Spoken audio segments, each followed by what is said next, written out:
मैं सिर्फ कुछ कार्डियक एस्पेक्ट को टच करूँगा कि जैसे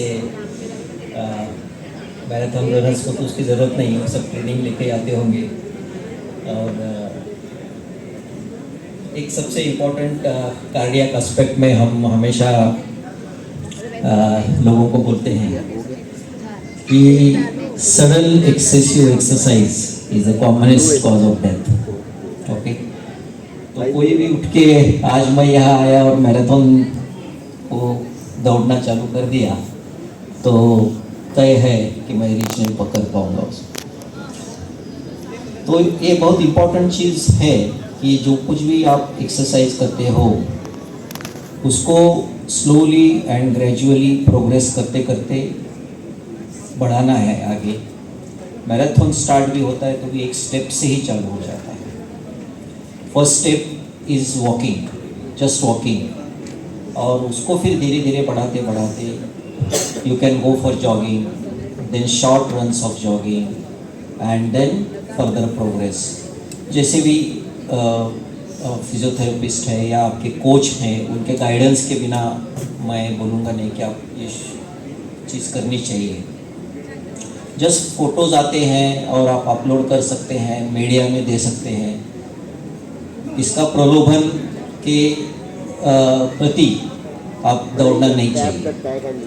आप यदि फिट हैं और कर सकते हैं, रूटीन आपका है और आपने पूरी तैयारी की है तो ही आप इसको आगे बढ़ा के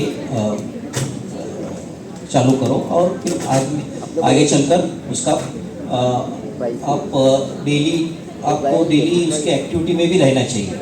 यदि आप सिर्फ इवेंट के लिए करते होगे तो वो भी गलत बात है। सो इसलिए ये बहुत इम्पोर्टेंट चीज़ है कि स्लो एंड स्टेडी प्रोग्रेस होना चाहिए। यदि आपकी उम्र अभी आपने बहुत बार सुना होगा, लोग बोलते हैं कि आप बोलते हो कि जिम में जाओ, एक्सरसाइज करो, और जिम में जाने वाले ही उनकी डेथ हो रही, तो जिम में क्यों जाएं हम। सो इसलिए ये इम्पोर्टेंट है कि यदि आपका एज 35 के ऊपर है या आपको डायबिटीज़ है, ब्लड प्रेशर है या कौन सा भी हाई कोलेस्ट्रॉल है, इसको हम रिस्क फैक्टर कहते हैं। ये रिस्क फैक्टर आपको है तो आपने पहले डॉक्टर की सलाह लेनी चाहिए। स्ट्रेस टेस्ट करके एक टेस्ट आती है, इकोकार्डियोग्राफी टेस्ट आती है, सिंपल ईसीजी टेस्ट आती है। ये टेस्ट करके आप ये चालू करो। आपका जो जिम है, जहाँ पर भी आप जाते हो, वहाँ पर भी कोच के गाइडेंस में आप रह के आप एक्सरसाइज करते रहिए। प्रोटीन सप्लीमेंट्स या जो आर्टिफिशियल सप्लीमेंट्स है उसका उपयोग न करें, और जो कुछ भी गलत चीज़ें सप्लीमेंट करके दी जाती है उसका बिल्कुल उपयोग न करें, जैसे कि स्टेरॉइड्स है और काफ़ी सारी बातें हम देखते हैं। और ये सब लेके हमारे पास 30-35 उम्र के लोग डायबिटीज़, ब्लड प्रेशर और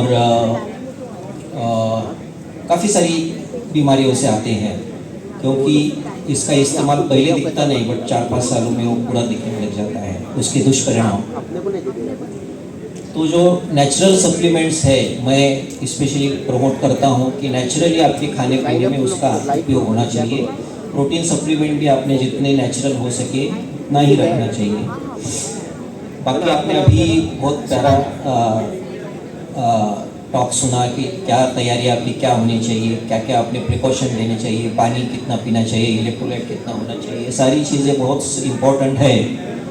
जब भी आप एक कुछ सिंपल स्पोर्ट नहीं है, marathon, half marathon, it requires lot of training, lot of metabolism आपके बदलते हैं, काफ़ी सारी चीज़ें बदल जाती हैं। तो इसको संभल के रखना, इसको बैलेंस रखना, फ्लूइड बैलेंस है आपका, खाने पीने का बैलेंस है, इसको सब संभालना बहुत इम्पोर्टेंट है। कार्डियक स्टेटस अभी आजकल because of your watches it has become very easy to maintain cardiac status. अभी आपके हार्ट की इरेगुलरिटी हो जाती है तो एप्पल वॉच लेके मेरे पास बहुत सारे पेशेंट्स आते हैं कि हमारी हार्ट इरेगुलरिटी दिखा रहा है, हमारे हार्ट दिखा रहा है कि बहुत हार्ट की गति बहुत ज़्यादा है या कम है। तो ये भी अभी इजी हो गया है, आप मॉनिटर कर सकते हैं आपके हार्ट की गति को। और ये इम्पोर्टेंट चीज़ अभी इजी हो गई है because you can track your activity, you can manage your activity and उसको आप धीरे धीरे बढ़ा सकते हैं विथ गाइडेंस। यू कैन कुछ आप गलत सिग्नल है, आपके कुछ हार्ट रेट में प्रॉब्लम आया है तो आपको इमीडिएटली तुरंत उसका पता पड़ जाता है. So that is important. So heart rate ये आपका जो एज होता है उस वो 220 माइनस आपका एज, ये आपका मैक्सिमम हार्ट रेट होना चाहिए. सपोज आपका एज 40 है तो 220 माइनस 40 इज़ 180. सो 180 आपका एक मैक्सिमम हार्ट रेट है. तो उसका 60 to 80% मीन्स अराउंड 120 140 इसके बीच में आपका हार्ट रेट रहे, इस तरह से आपकी एक्टिविटी होनी चाहिए. और वो एक्टिविटी को आप ज़्यादा देर रखना चाहिए, उस एक्टिविटी को ज़्यादा टाइम रखना चाहिए उस हार्ट रेट के गति से. जैसे जैसे आप ट्रेनिंग करोगे, जैसे जैसे आप ट्रेनिंग में आगे बढ़ोगे, वैसे वैसे आपका हार्ट रेट कम रहते रहेगा और इट विल बिल्डअप इन अ वे कि आपका हार्ट रेट उसको मैच करेगा. सो ये हो गया हार्ट रेट. और आपकी रूटीन इन्वेस्टिगेशंस, आपका हर साल में आपका ब्लड शुगर, आपका ब्लड प्रेशर, हर एक चीज़ जन्य देखना चाहिए after the age of 18, specially after the age of 18. आजकल कितने लोगों को ब्लड प्रेशर, डायबिटीज़ है जो पता ही नहीं रहता है. और आप विदाउट इन्वेस्टिगेशन यदि आप दौड़ने लगे मैराथन्स में और हाफ मैराथन्स में तो आपको प्रॉब्लम कर सकता है. आपको कितनी सारी बीमारियां हो भी सकती है जो आपको पता भी नहीं है. तो वो उसका जांच ज़रूर करें और उसको कुछ है तो उसको पहले ही ट्रीट करके फिर आप आगे बढ़ें. तो हार्ट ये बहुत जैसे आपने देखा कि बिना थके लाइफ लॉन्ग चलते रहता है. तो आप उसको जितना प्रॉपरली एक्सरसाइज करोगे उतना रेस्टिंग आपका हार्ट रेट नीचे रहेगा. आप जब सिर्फ बैठे हैं या सिर्फ खड़े हैं तब आपका हार्ट रेट कम होने में मदद होगी जब आप एक्सरसाइज प्रॉपरली करोगे. कौन सा भी एक्सरसाइज, आज सब लोग यहाँ मैराथन के लिए आए हैं, लेकिन मैं कहूँगा कि any type of exercise is important. तो आप walking, jogging, swimming, dancing, playing, cycling या स्टेयर क्लाइंबिंग, कुछ कौन सी भी आप एक्सरसाइज कर सकते हो. रेगुलर एक्सरसाइज रखो, कम से कम 5 दिन हफ्ते में एक्सरसाइज होनी चाहिए और कम से कम 30 to 45 minutes your exercise level होना चाहिए. सडनली फॉर द इवेंट आप एक्सरसाइज करना बंद कर दीजिए. ये आपका एक एक्सरसाइज रूटीन बनाइए और उसको हमेशा के लिए रखिए. कम से कम मॉडरेट लेवल पे आप हमेशा एक्सरसाइज रखना ज़रूरी है. खाने पीने में सब बात लोग पूछते हैं आपको क्या करना चाहिए, क्या नहीं करना चाहिए. I think balance diet is very important. और आप जब बड़े बड़े जैसे कि मैराथन्स करते हो तब आपको फ्लूइड बैलेंस भी बहुत इंपॉर्टेंट है. खाने में आपको मैं कुछ सिंपल बातें जैसे कहूँगा कि ऑयल का इस्तेमाल आपका 1/2 लीटर होना चाहिए पर head per month. And that's the most important thing to observe. 1/2 litre oil per head per month, ये मोस्ट इम्पॉर्टेंट एडवाइस है एज फार एज आपका डाइट. सो ये इम्पॉर्टेंट है.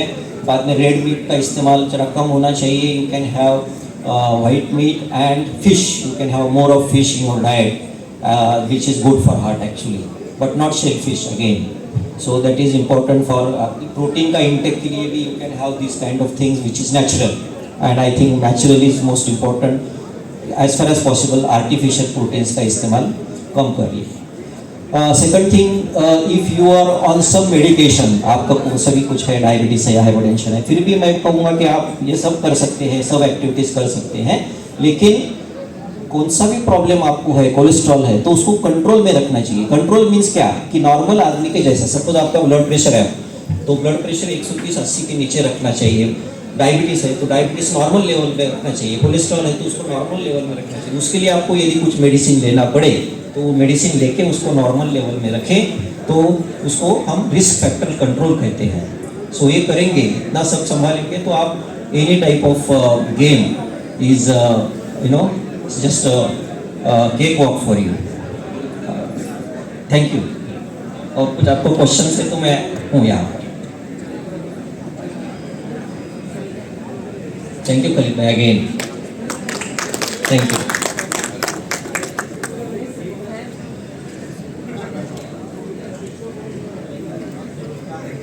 Come on everyone, a big round of applause. Sir मेरा एक सवाल है. किसी को कोई सवाल? आप हंस रहे हो ऐसे सर, ऐसे नहीं, मैं कॉमेडी सवाल नहीं पूछा.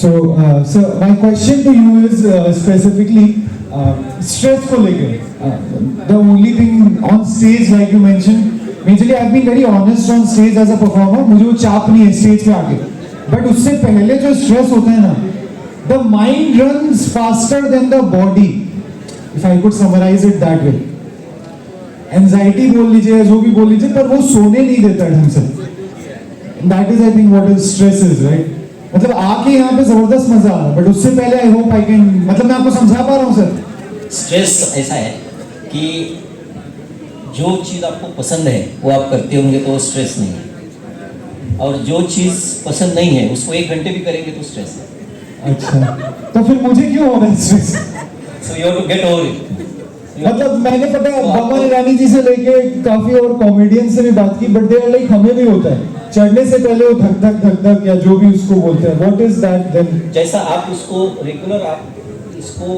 यदि आप डेली करते होंगे हाँ इट शुड गो डाउन हाँ it has gone down but still there is वो अगर कोई आके बोल देगा ना आपको देखना है और ये बस मेरी तो BP up down thank you बोल देता वो ठीक है बट अंदर से हलचल चालू हो जाती है but that is a part of the game that is anxiety actually that's not stress अच्छा anxiety is different stress means आपको जो कुछ चीज करना नहीं चाहते हैं हाँ और वो कर रहे हैं दैट इज वो तो कोई करा ही नहीं सकता so that's anxiety everybody faces anxiety even I think Virat Kohli has admitted that he has anxiety हाँ so it's anxiety it's a performance anxiety which is अच्छा natural तो it's natural which some people have some people don't have so it's nothing wrong in that तो it's okay मैं मुझे जो नींद नहीं आती वो परफॉर्मेंस एंजाइटी नींद नहीं आना गलत बात नींद तो आनी ही चाहिए हाँ मतलब सुकून वाली नहीं आती एक बार खुल गया ना फिर वो अगेन दैट्स अ हैबिट किसी की नींद ऐसी एकदम कच्ची होती है और किसी की ज्यादा हमको अभी कितना भी उठाएंगे तो उठेंगे नहीं हम वो बात अलग है so it's like it's a habit okay अभी हम डॉक्टर है वी आर ब्लेस्ड कि हम कॉल उठाते हैं फिर से सो जाते हैं हाँ। 2 मिनट में सो जाते हैं फिर से 1 घंटे के बाद कॉल आता है फिर से उठाते हैं फिर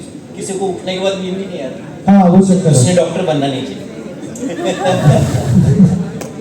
आपको देख के लग भी रहा आप इतने खुश मिजाज है आप मैंने सोचा ही नहीं आप उठ के ऐसे 20 साल वाला एक्सपीरियंस मैंने पड़ा 1 सेकंड मैंने गलत तो नहीं किया कहीं एक बार जोरदार तालियां once again come on everyone thank you so much sir for the I request you to come to the stage and I would call our race director now a small token of appreciation and from our end from our family of Mahamumbai Mahamarathon a Loknath initiative let's call with a thunderous round of applause our race director Mr. Sanjay Patil come on everyone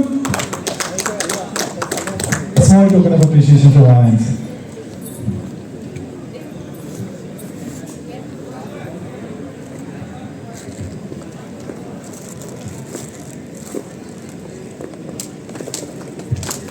come on everyone एक बार जोरदार तालियां